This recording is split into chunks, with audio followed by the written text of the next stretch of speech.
I'm recording this for his mother so that she can be here too in spirit. Thank you.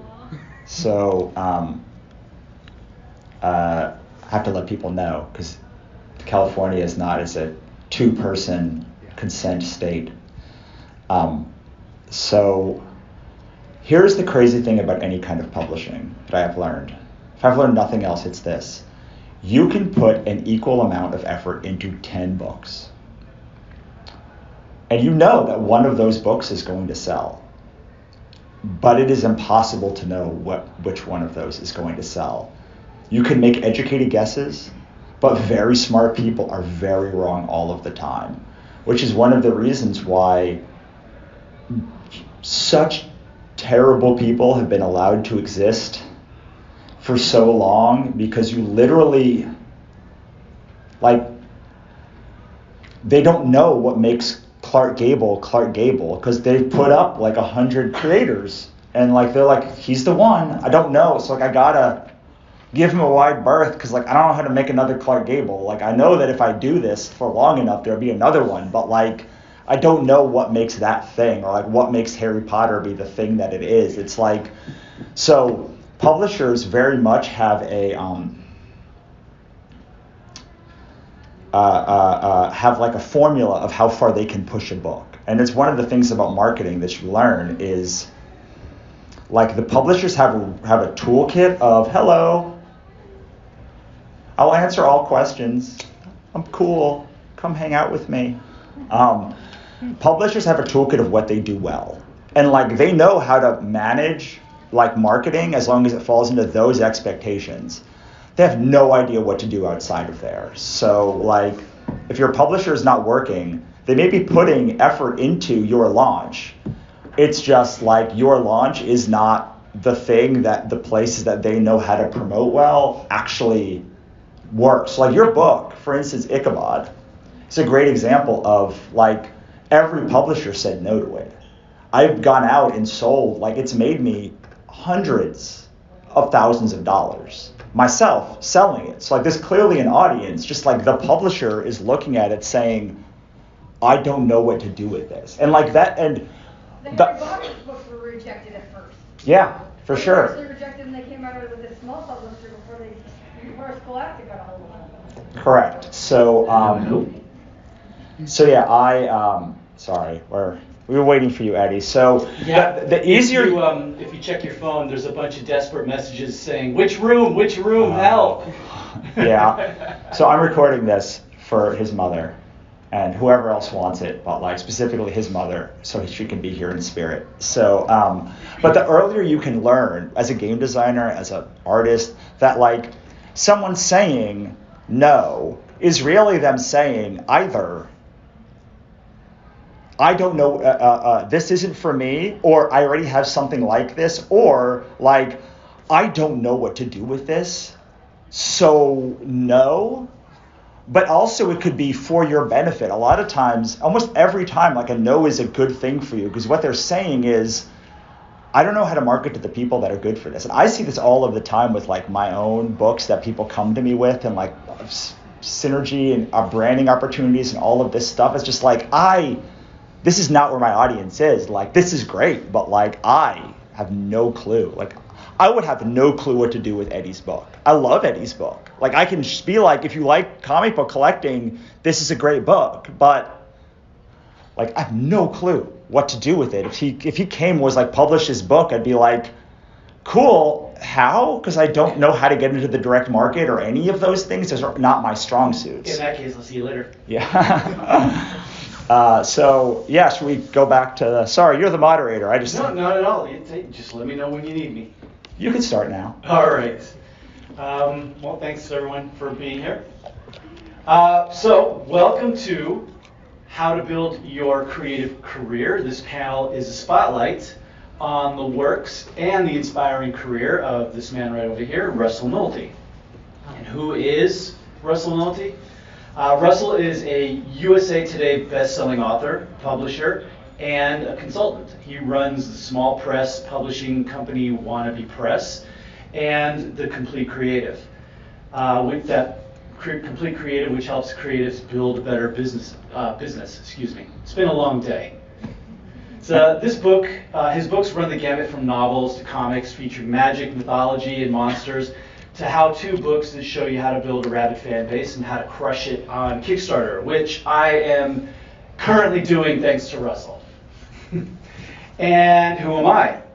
My name's Eddie DeAngelini. I'm the writer and artist of the long-running comic strip Collectors. And in my journey of being an indie comic creator, I met Russell, and I quickly realized that this guy is different. Besides being an accomplished author, he was a self-publisher and a marketing whiz. And he didn't just switch hats from writer to publisher to marketer. He literally wore all those hats all at the same time. At least from my perspective, that's how it looked. So he made me realize that it is possible, and helped show me how, to build a full-time and sustainable career as a creative. And I suspect that those of you here wish to do the same. So let's welcome Russell Nolte.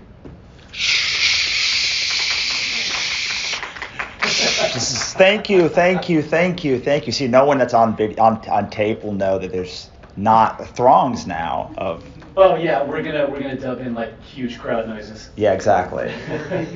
So let's start by catching up everyone on your career. What led you to write and pursue a creative career? And for the lack of a better analogy, what is Russell's origin story? Sure. So I'll tell you a story about Richard Starkings. As I doing comics for a long time, but the first time I met Richard Starkings, I went up to his table. Richard Starkings does Elephant Man, and he later Killing Joke, and like is a very storied career. And I walked up to him and I handed him my shaky book, and I was like, "Here." He's like, "Oh, you drew this?" I was like, "No, I just wrote." He's like, "Oh, you're just a writer? Like, there's no use for you. There's nothing for you in comics." It's just funny because at the time, comics was an artist profession. Like where the artist was king, and now it's more like a writer is king, which is a very weird transition, but a story for another time. And I spent 5 years with a chip on my shoulder building up books. And one day at Long Beach Comic Con, I brought all of my books to him, and I was like, I'm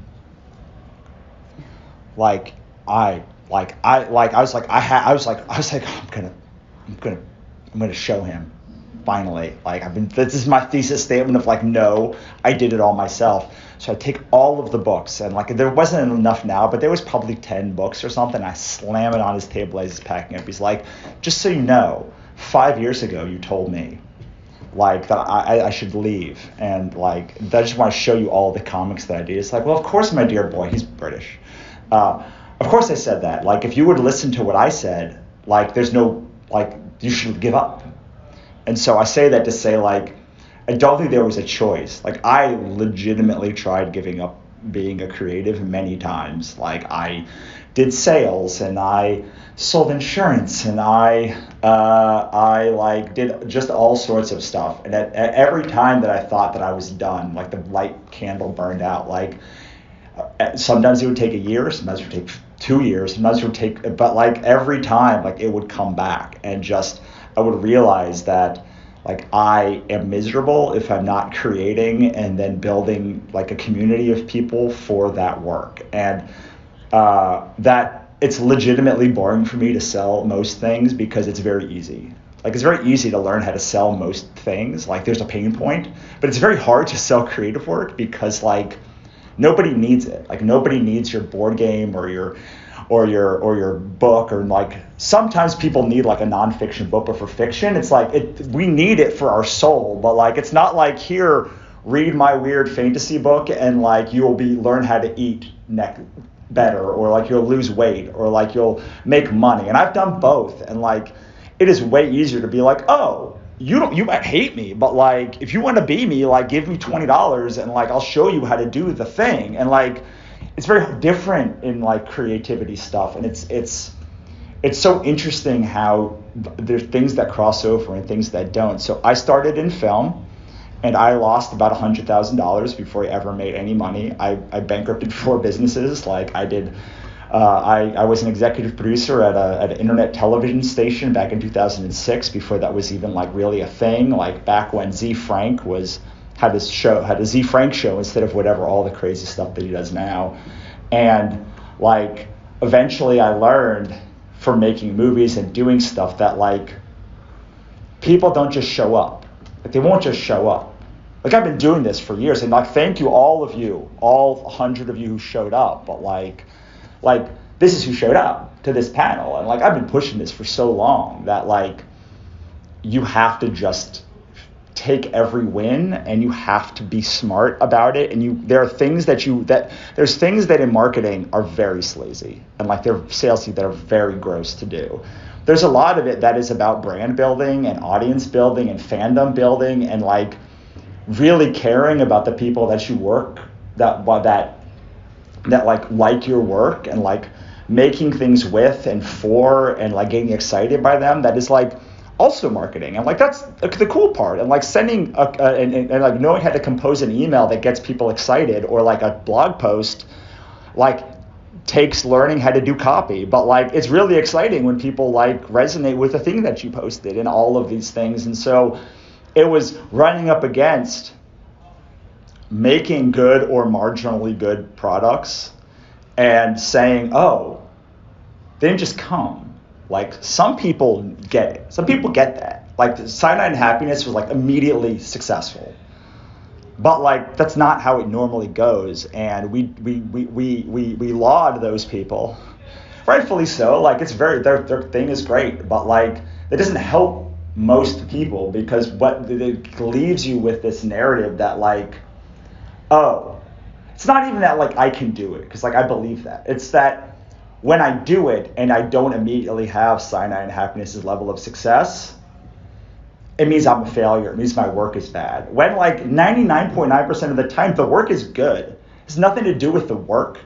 And I mean, don't get me wrong, like a lot of people make a lot of crappy work, but like assuming your work is there's so much work that is so good that like is either priced too low or is sent to the wrong people. We've had many conversations, Eddie, about like how to find the people for your book. And like I've been working with you on this, like, you know, not like professionally, but just like as we talk about like where to, in a friendly manner. Yeah, but like do you do here? We're at a show floor. Yeah. Do you do? Or like how do we find the right people? And like the book has been good for at least as long as I've known you. Like it's been a good book that like deserves a fandom for it. And it has nothing to do with, I mean, the art is very specific, but like it's a good book. Like I enjoy it, and like I don't enjoy many things, and like I really enjoy that. It doesn't, but I'm not the guy. Like I'm not a collector, so like it only resonates with me so deeply. And so much of this is being like, okay, how big is my actual audience, and then like how do I actually get to them? Then how do I connect to them? And like and then how do I like show them what I have so that they actually give me money that they want to give me anyway, and get the most money from them anyway. I mean, you did a campaign, your biggest campaign was like $3,700 in a month, and you did like $3,700 in a week, and like it's the same book. It just looks like marketing. Yeah, it's already day 6 now, and it's already well over 4K. Yeah. So. And like he's never done 4K before in a month, and like it's the same book. Yeah, I listened to Russell. The only difference is I think about like you do games. So like I remember Tomb Raider or like one of those things. There's this big puzzle, and it's like all cogs on a wall. You go into a room, and it's like you have to put the cogs in the right place, and then you spin the wheel. Yeah. And like when you line them all up, the door opens, and it's like most people are working with like 3 cogs and then a bunch of things on the floor, or things in the wrong place, or things that just don't fit right. And they don't understand that like it's not the work. The work is 10% of it. Like 90% of it is not just going and getting people, because like that is so much easier than then saying I have to keep these people excited. I've got to keep all of the people who like my work excited, and also find new people for new work.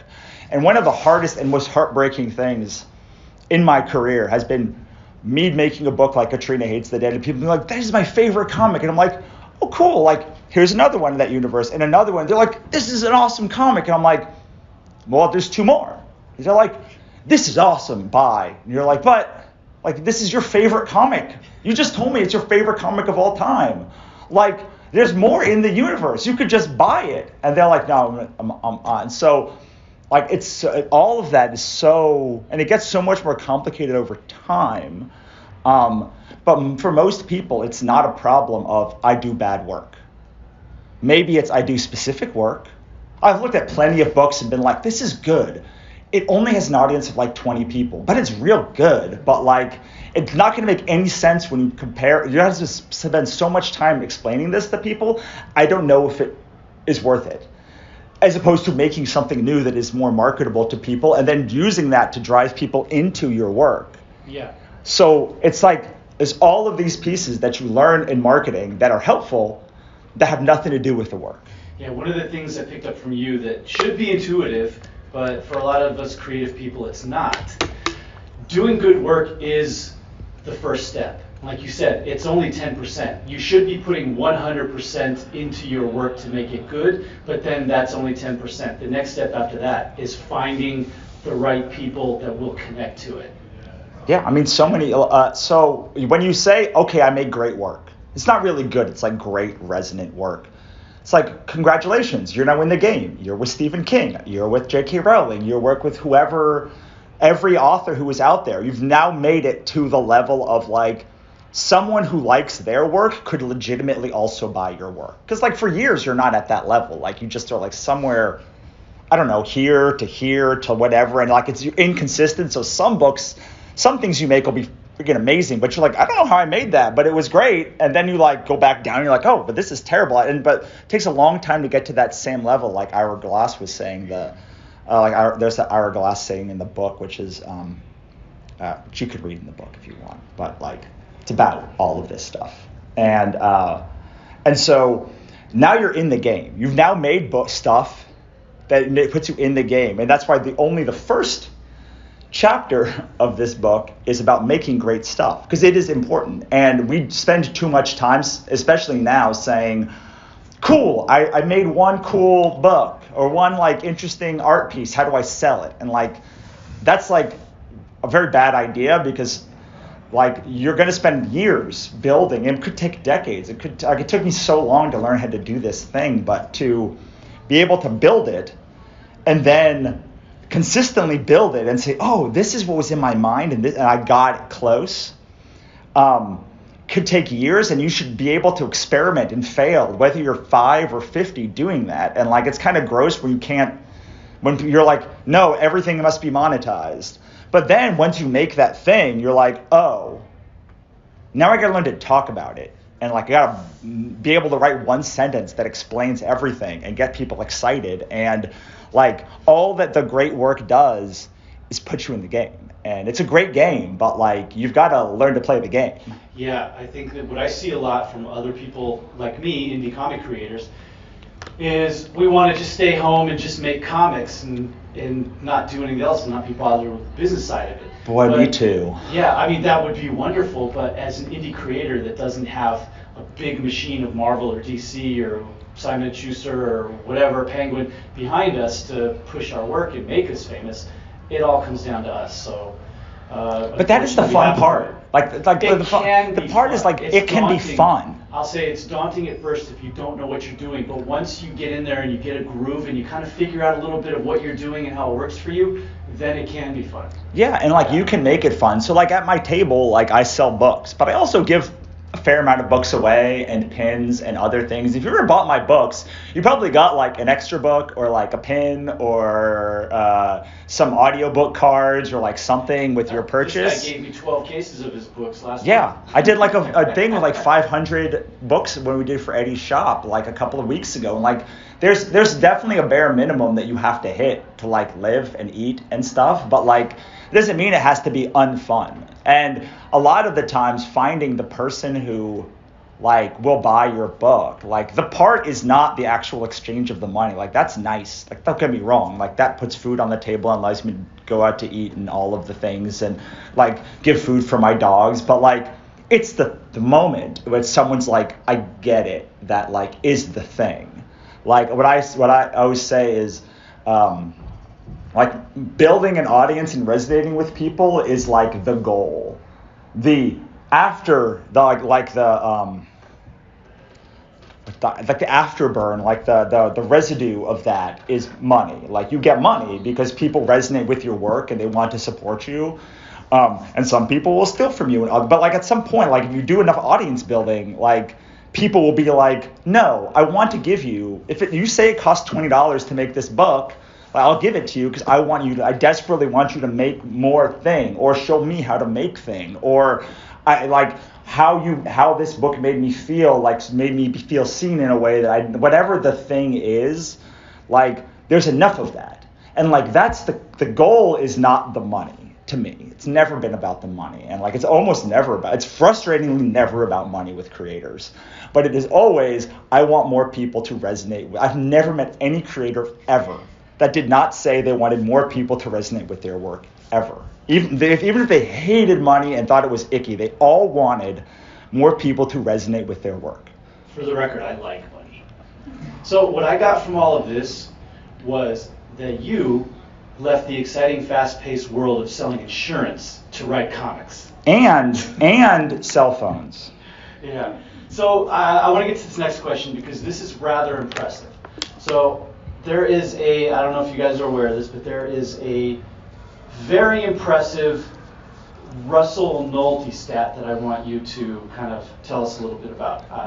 How many books do you write and publish in 1 year, on average? Well, I write and publish two different numbers. I publish about 10 that I write, but I wrote 13 last year, novels plus comics and other stuff and blog posts and things. I think I wrote 9 the year before that. Yeah, full novels. Yeah, plus comics. Like my wife has told me this weekend that I write faster than she can read. And that's not the first person this weekend who told me that. But there's a reason why I do that, because you have to be logical about several things. With a game, you might buy it for $40 or $50, or like you might be able to sell the same person 5 copies of your game. I don't know. People can stay in that universe buying DLCs forever. But like you have to have a product and enough product that makes advertising and marketing and makes sense. So you need a series, a signature series or something that you're like, I will be able to talk about this for the next 10 years. Like my Gods vs. Chronicles or Ichabod or something, which means every time I talk about it, it's marketing. It's like free marketing.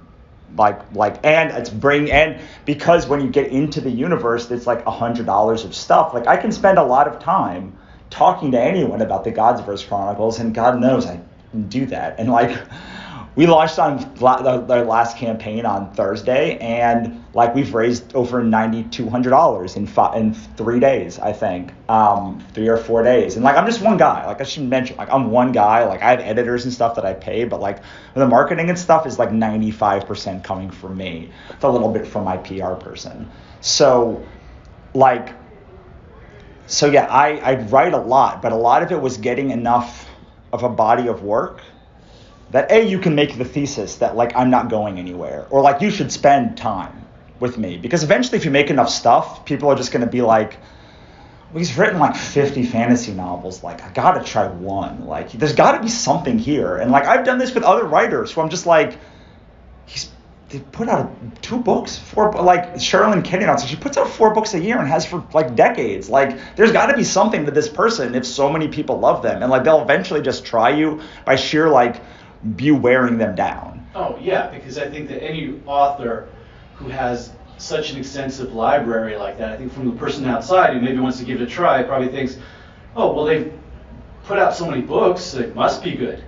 Yeah, I mean I've done that with plenty of creators and been wrong, of course. Like sometimes you're wrong and you're like, oh, I'm not wrong. It's just like this is not my jam. Because like there's 2 pieces of this. Like one is this is objectively good, and 2 is this is subjectively my jam. And like so many people confound the 2. They can't like look at something and be like, oh, this is good. I hate it, but it's good. Like it's object. Like George R. R. Martin for me is like, I don't like this writing, but I know it's good writing. I just don't. Like I personally does not connect with me, and like that's one of the big problems of art. Because like with the nonfiction book, you're just like, I don't care if you hate me. I can help you make more money, and so you'll read my. There's so many nonfiction people who I personally, physically, like, gives me a negative reaction to listen to them. But they always give such good advice that I'm like, I gotta do it. And I gotta recommend you do it too, but like, please know that I know this is gonna be torture for you. I've never been like, this is gonna be torturous, so please go read this fiction novel. Like, that's never been a thing that I've ever done. So, you've already touched on this, but I'm just gonna frame it into a focused question.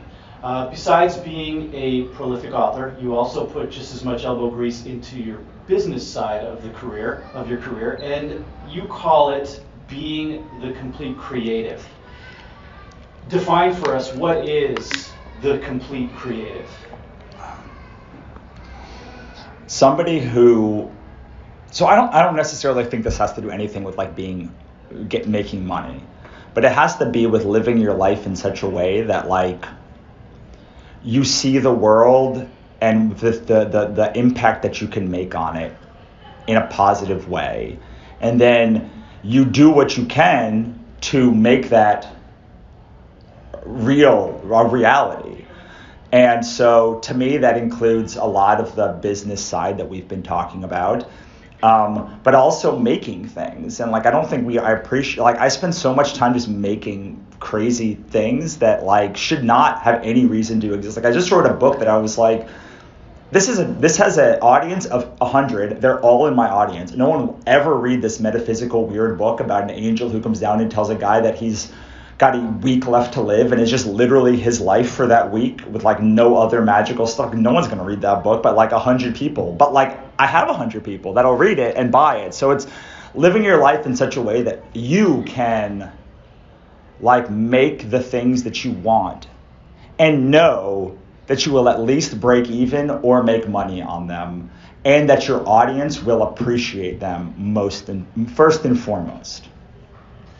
So you said something on a panel years ago. I don't remember which show this was at, but it was something that stuck with me personally. You said, no one is going to care about your work as much as you do. And at the time, it just really hit me. And when you said that, you went off on that, and it was almost like a rant. But it was very much a rant that creators, I think, need to hear. Me? Rant? Never. No, I mean, usually you're a very quiet, demure person. Very much. Yeah, pulling teeth to get you to speak. But the thing is, most creators, too many, in fact, I've met a lot of these like this, they think that they can just do really good work, and someone else is going to come along, discover them, make them famous, and pretty much make all their dreams come true. And a lot of them don't realize that person that they're waiting on is themselves. Well, it's more than that. To go back to exactly what your point is, like, they don't seem to have any passion for the work that they do. Like, I know they do because they made the work, but like, there's no passion in their delivery. There's no passion in their, why. There's no why. There's a clear why, but like, they have no idea what the why is. It's like, oh, like, why did you make this series? And like, I don't know, it was a series. And I was like, no. There's 1,000 series that you could have written. Why did you write this series? Like, this one, like, tell me why you wrote this thing. And like, so few people can articulate that.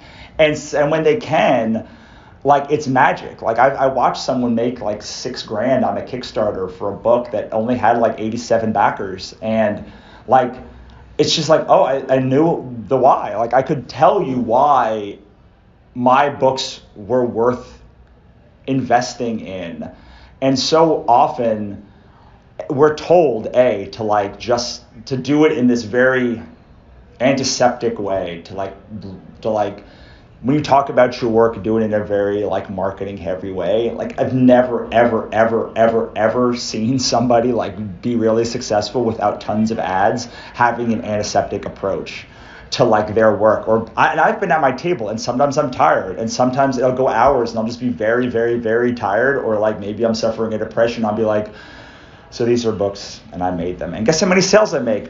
Almost none, unless someone is coming by that knows my work already, because they're like, oh, well, this guy's bored. Like if this guy's bored with his own work, like I'm definitely going to be bored with this work. Like it has to be, has to be something. And that's whether you're pitching a board game or pitching a game to a publisher or pitching it to a person, like there has to be some excitement. And there's so many movies that get made because the person who made it is like so excited that they just like, it is infectious. Yeah, and the passion for your own work is very infectious to people. Yeah. I mean, I used to say like I sell 10% of my work on just passion alone because people are like, you are so excited about this thing and you don't seem crazy, so like, I guess I'm going to try it. What's the worst that happens? I hate it. I hate most things I read anyway. Right. Can I tell you the worst pitch I've ever heard in my life? Sure. So, for those of you who don't know, I also co-own a comic book shop, Heidi Ho Comics in Santa Monica. And a comic creator came in and a local creator with his book asked if we would carry his book. And it was my wife who was talking to him. I was there, but my wife was talking to him. And she said, "Oh, what's it about?" And he said, "Oh, it's autobiographical." And my wife looks at him and says, and I live in Culver City. And that was it. That was the pitch. Yeah, so it's a shame because I read the book and it's actually quite good. In the book, he comes across as very charming, very interesting, and very passionate about what he's doing in his comic, but in person, face to face, none of that was there. Yeah, and so I run a group with my friend Monica, and it's all about Kickstarter. It's called the Kickstarter Accelerator. Eddie's in it. It's got like 150 or so people. And most of my time in that group is spent looking at Kickstarter projects and telling them that I have no idea what this book is about. It's like, you put a lot of like whatever this thing is, like I love all the imagery and like stuff, but like I have no idea what I'm buying. Like I've done videos for people. I've been on this page 20 minutes and I have absolutely no idea what this book is about. And I've like read the whole thing out loud and I have literally no clue. And then I go to the rewards and I'm like, I have no clue what I'm buying. If this is a Portal fantasy series or like Angels or Demons or whatever, like I'm probably gonna buy it or at least be interested in it. It's like, so I am your target market, and I know some of these people like personally and have for years. It's like I know what this series is, and like I have literally no idea what's going on. And like if you can't make it clear and concise, even if you don't have passion.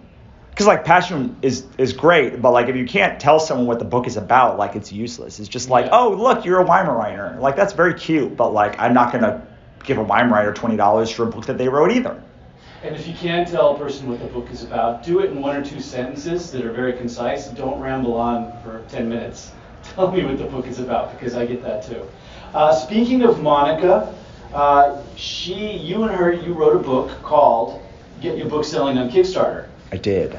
At which I backed the Kickstarter and I have a copy. But for these people who are not aware of it, tell them a little bit about what the book can help them with. And I'm assuming you have it at your table. I actually don't. I don't have it at my table. But I will tell you that my books, my nonfiction work especially, is I find it's very, very, very important to be clear. So like this book, How to Build Your Creative Career, will show you how to build your creative career. My book about get your book selling on Kickstarter will help get your book, not my book, I already had my book selling on Kickstarter. Yeah, and I have a whole series called Book Sales Supercharge. Yeah. I would almost say that newest Kickstarter book is probably more advanced for people who maybe have not picked up any of your other books, and I would definitely say that is the book that they would want to start with. Yes, so this book is the general creative, no matter what creative type you are. Like I did so much research on and panels and everything on general creativity, from art to sculpting to game design and everything. Then I did a much more narrow book called How to Become a Successful Author, which is a niche down broad version of that. And then people were like, yeah, but, and so me and Monica, she has a bunch of books about like get your book selling on Amazon and Kobo and I don't know anything about that. But like, they're like, okay, so if you want to know, I have a book on launching here. They're like, but what about Kickstarter? It's like now we've got a book that's like get your book selling on Kickstarter and on Facebook and on through bundling and at conventions. And there's like 5 of the 16 that I had a part of. And like, they're very, very, very detailed. Yeah, like, I would say those are good books to jump into once you've gotten the basics that are in this book here. Yeah, I mean, it's definitely the advanced set. Like, these are made for people who know know their deficiency. These books, this book and were like, I don't know what my deficiency is. I'm just like somewhere here. And like, after you read the book, you're like, oh, so it's all deficiencies then. Like, I don't know any of this stuff. But honestly, I think that the best way to really get started in all this is to realize and accept how much you really don't know. Yeah, and then go from there. So I will say I had a message this morning, and I don't get that many personal messages because I don't know, maybe I'm gruff, like to come. But this person was like, "You've raised almost 10 grand on Kickstarter on this campaign. I haven't raised even 50. Like, could you help me?" And I was like, "Well, we have a book, we have videos," and they're like, "Oh, I didn't read the book. I don't have time for the videos. Can you just like?" I was like, "Hey, that's the worst pitch of all time. So you want me to do? I charge $350 an hour for people that hear what I have to say." But I wrote it all in the book. That's $10. So like, if you don't at least like have $10 of respect for the thing to learn the Kickstarter thing, like your mindset is such that like you have there's just so many flaws that lead to the Kickstarter. You need to go way up to, what do they say? They say way up to where the branch is forked and work your way up to like where the bad ideas started. And so often that is having, it's not really a scarcity mindset. It's a me mindset where it's like, I personally like am having a problem with Kickstarter and you are the person who does Kickstarter. So like, I'm going to come to you and I'm going to ask personal advice, even though I've never met you before. And like, you just know when someone does that like, oh, like they don't value their fans' time, they don't value their audience time, they don't value the ecosystem as a whole. And so there are so many problems that like, of course they're having problems with Kickstarter because like, they probably don't know how to build an audience. They don't know how to be like giving first and like building up the goodwill bank or any of that other stuff. And they probably will not be able to have a successful Kickstarter, no matter even if they do everything to the letter, because they don't understand it'll come off again as antiseptic because they don't know how to be giving, how to build a fan base, how to make your books with people, how to fit yourself into a community of other creators, to build each other up. And all of those things are like the bedrock principles. Now, if you just have that kumbaya spirit with like no business acumen, like you're also probably going to be taken advantage of constantly. And if not, then like get nothing done. But like, if you don't at least start there with like, how can I be part of an ecosystem? Like, how can I like give more than I receive? Like, how can I do all of these things? If you don't start there, then like, it doesn't matter. Because like, I'm convinced, just like if I'm convinced that if you're not a voracious reader, you probably can't write a great book. You might write a good book, a serviceable book, all sorts of like things, hit whatever the tropes, but like to make a truly life-changing book, like you have to read the books in your genre. And like, sure, that is not a negotiable, like, because you have to know what the expectation is and know how you fit into that world. And so often when people are dealing with this, they're saying, well, don't you hate, like they go into this like, don't you hate when like fantasy books do this? I'm like, no, I don't. I like that. Like, if you have a subversion to that, that's interesting. So like my book, Katrina Hates the Dead, it's like you can tell, like, I love apocalypse stuff. I think a lot of it's silly because I've watched a billion of them, but like the Cthulhu book too, it's like you can come at something with an reverential, but also like you're like the collector's book is like poking fun at a lot of things that collectors do, but you can tell it's like you are one of them and like you love this community as much as, but like you see the flaws in it also and the silliness of it. And sure, so often when you think about when people are like, I'm going to disrupt sci-fi, and like I'm just going to tell all the people who love sci-fi that all the things that they love about sci-fi is stupid. But then they're gonna read my book and like they're gonna really love my book because like it points out all of this, and it's like, no, that's not, like, your book may be great, but like it's broken. Like the whole chain, like everything is broken. I can't fix any of these pieces that are like at the bottom here because the weak link is this top chain, and you have to fix this before anything else works. Yeah, I think that for the most part, people can sniff out when your work is not sincere. And if you're not coming from a place where you, even if it's, like you said, you're hitting tropes that people have seen a million times, but if it's done with a sincere love for that genre and those tropes, it's going to come across in a way that is going to resonate with the people, those fans of that genre. Yeah, you think about something like Shaun of the Dead. Like Shaun of the Dead is brilliant because it poked fun of everything about apocalypse movies, but you could tell that they loved all of the hot fuzz and everything. And the problem is, people that hate sci-fi aren't going to read like your sci-fi book that breaks all the tropes anyway because they don't like sci-fi. So like you're now marketing to people who hate the sci-fi genre, which your book is filled with. So you can't make that work. You can make it, like maybe you want to make it and like it's just a book that like you sell 20 copies of. But you can't make it and then be like, this is going to sell 1 million copies, and what I'm going to say is like it's stupid. Like I made a book called The Marked Ones, and I knew like it was like a thing about Harry Potter, and like what I think would actually happen more likely.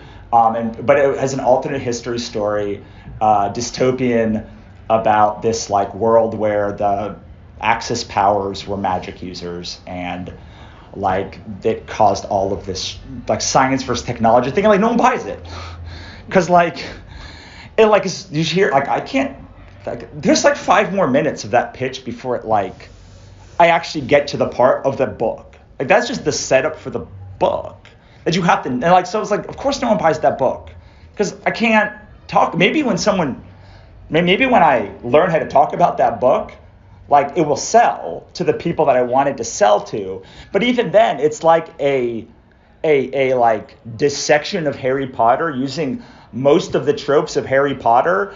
But the people who should read that book are people who didn't like or Harry Potter didn't resonate with. So like, who is my audience for that book? It's probably the 80 people who bought it. So really quickly, because I do want to, if anyone has any questions, I want to be able to get to them. You currently have a Kickstarter up right now. I do. Just started. I do. Jumped out of the gate, as usual. For the people here who might want to check it out, can you tell them where they can find it? Sure. So my big series is called The Godsverse Chronicle. It is a big, sloppy mess of a series that's fantasy and mostly portal fantasy that I have been slowly building out as I learned how to actually be an author. So like, it is full of like action, adventure, and magic, and monsters, and mythology, and like everyone who reads it loves it, but like it suffers from the fact that like it's a lot of things. So like if you like your fantasy to be a lot of things, like it's real good. It's real good, and it's going to be real fun, especially since we're starting from we have a new book 1 now, which is based on black market heroin, which is at our table. And so it's a big fantasy world where all gods exist. They're just kind of dicks, and the girls and the women of the Godsverse are like, they're all women who like take their fates into their own hands. And the thing that people have said about my work, again, this is also why the Godsverse doesn't sell as well as my other work, because like I'm still rambling about it like a minute later. It's too long. But the thing people say about my work is that it makes them feel agency in a world that they don't have any. They often feel they don't have any. Like these people take the world in their hands and they actually change things for the better. All of my books are noble bright, which means it's the opposite of grimdark, where like it's good and nebulously good people doing the right things for the right reasons and winning in the end. So like not to spoil any of my books, but I just spoiled all of my books basically. This is like very 2 exceptions.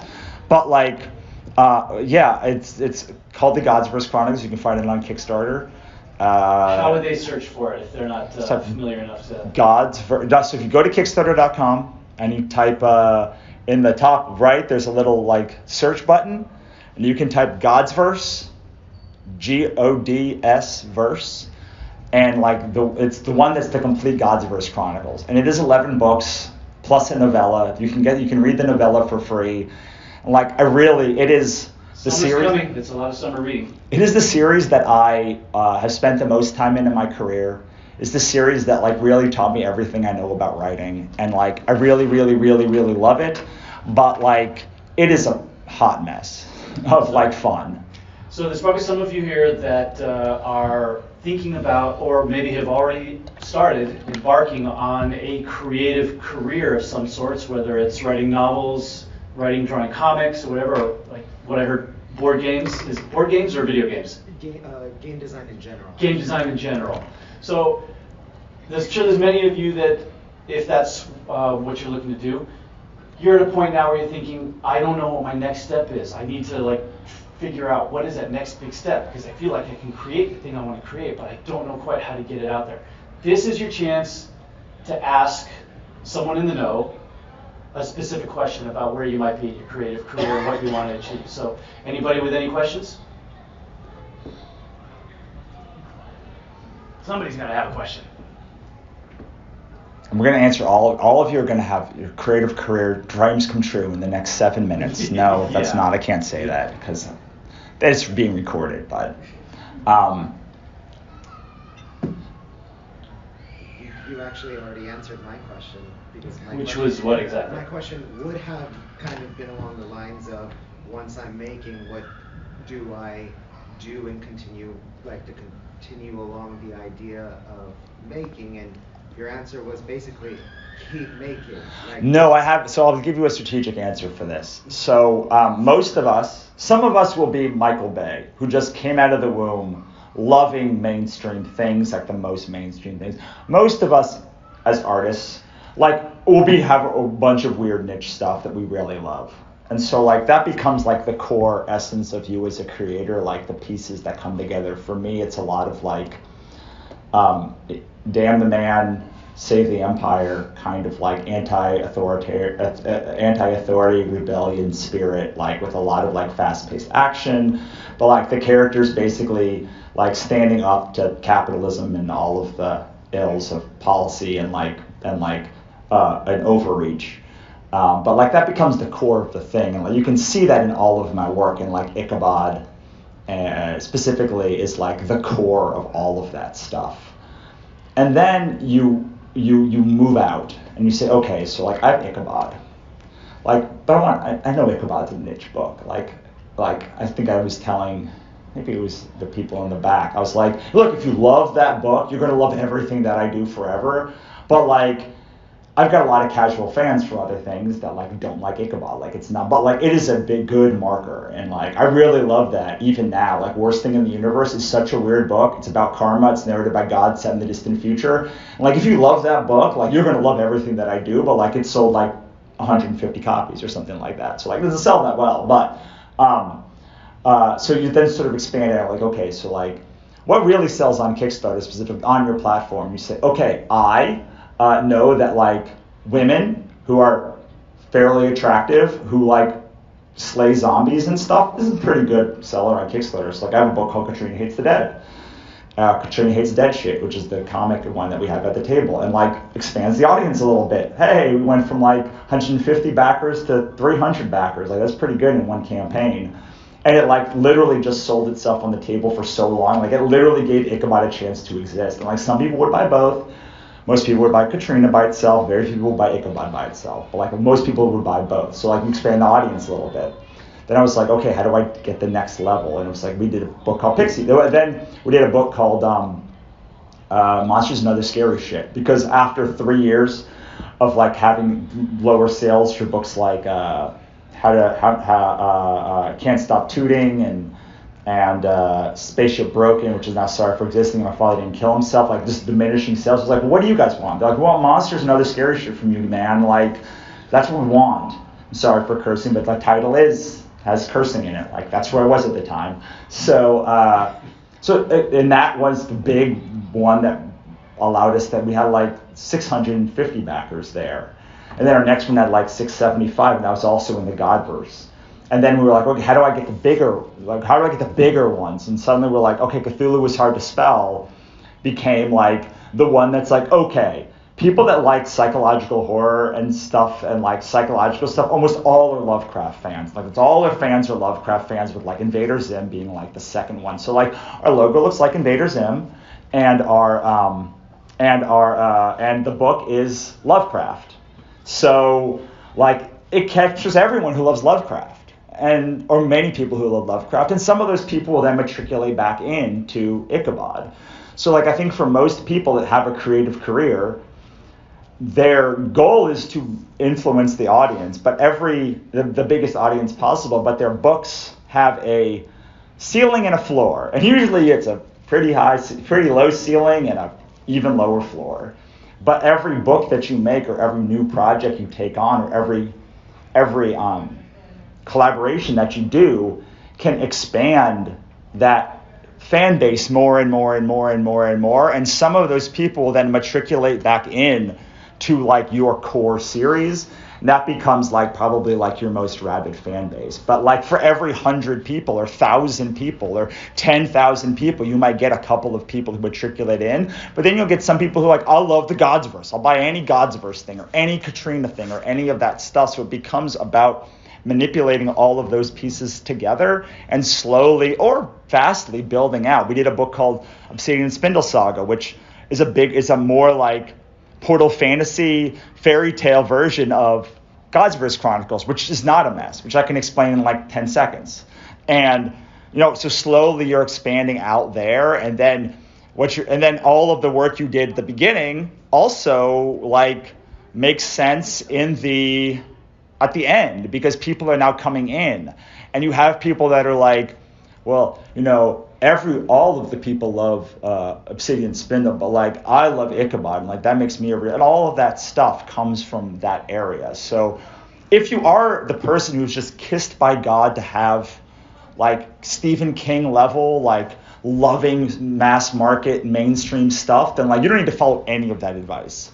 But generally, you can look, if you start getting good at the marketing, you can say, oh, well, this is a project that has a very low floor, it has a very low ceiling, but it could be like a really one, like fans love, like your true fans love those like ones that are super weird. Like they will follow you. Like I have a book called How Not to Invade Earth, which is like I drew it, and like it's still made like $4,000. I still don't understand why that, but it's because I made it, and they think it's like a thing that like bonds that piece of the audience. So like you also have to have those pieces of it. So I don't know, like that's my strategic way to answer that, of like slowly building each project to be slightly more or significantly more audience building with a higher floor that will allow you to spend more money on it, that like then brings it back to like the overall ecosystem. So we're gonna have to end this real soon, but I have a question. Sure. I've got you here, I'm gonna take advantage of you. So what advice would you give somebody who is about a week into their Kickstarter campaign that started off really great, but they are dreading the dead zone that's going to come in the middle?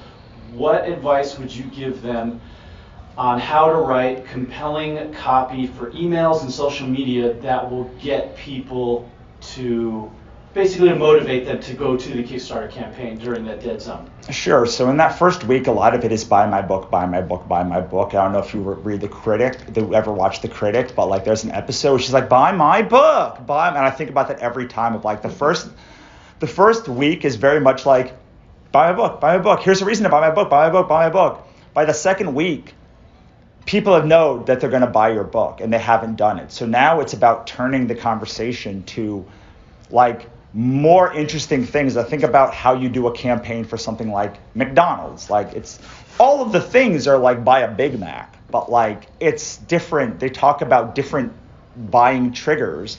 So you talk about the world, you talk about the history, the things that you know, but like are not front and center. And a lot of it is pulling just pieces from your sales page or things you've talked about 100 times and saying, oh, well, the really cool thing about the Godsverse Chronicles is this new series is a new beginning. So like we're literally putting a brand new book 1, book 2, book 3, book 4, because a lot of people have told me that book 5, the one that used to be book 1, has a very high bar to entry, so we're lowering the bar to entry. Or saying like, well, we didn't really talk about the Portal Fantasy aspect, but like I really want to bring up the Portal Fantasy aspect because like the thing that ties the whole Godsverse Chronicles together is like the Portal Fantasy nature of like the fact that they all are portaling between different realms and universes and places in the world and places in the galaxy, or like whatever those things are. So it's pulling things together and focusing very acutely on each of the pieces that somebody might gloss over or only find if they go to the Kickstarter campaign. Because one of the big problems with marketing is people are like, I'm going to give you 20 pages of thing to go read. And they're like, no one's going to do that. What they're waiting for to look for is like, oh, like most people don't know that Eddie and Kristen are like the 2 main characters of the Collectors or whatever. Like, so I would talk about like your relation, like the funniest story and how it was changed to like affect the comic strip, or like your favorite single strip, or like the one you get the most attention for, or the one you sold the original art for the best, or like all of these stories that. I was just asking for a friend. Yeah, so I know. friend is me. Yeah, I know. But like all of those things that like you have said that resonated with somebody, you are now putting out into a case for why your book is worth buying, which is really what everything is. Everything is, this is my product. Like, some of you will come and spend $20 on it at my booth. Like, before this thing, they would be like, oh, wow, you did all this work and this is 20, like, I'm just going to buy it now. Some of you will be like, oh, yeah, you're interesting. But everything is a case, whether it takes like 20 seconds or 20 minutes or 20 weeks or 20 years to make that case for why the book is worth buying or why the piece of media is worth investing in. Like, all you're doing is making a case. And if people aren't buying, either you found the wrong audience, you've not built your case enough for them to love it. And like, so if you're making this different messaging case and people are still not buying, you have to be like, oh, I got to go fix my audience. But if you're getting people to the page if you're not like able to do that, then maybe you just have a problem with click-through. So like if you're doing a bunch of books and a lot of people are opening but they're not clicking, like you have a problem with like where your links are. Like all the pieces have to be there. And the unfortunate thing with building a creative career and something that sells is they all have to be in the right order. And if you miss any of them, you are going to lose people along the way. And if you lose 1% of your fans, of the people who would buy at every stage of the buying process, and you have 10 stages of the buying process, you've just lost 10 to 20% of your audience. And you did nothing wrong except not make it clear, not make your case succinctly and clear enough. You built your building with a pillar missing, and the whole thing's going to come down. I think we got to wrap it up because they're going to keep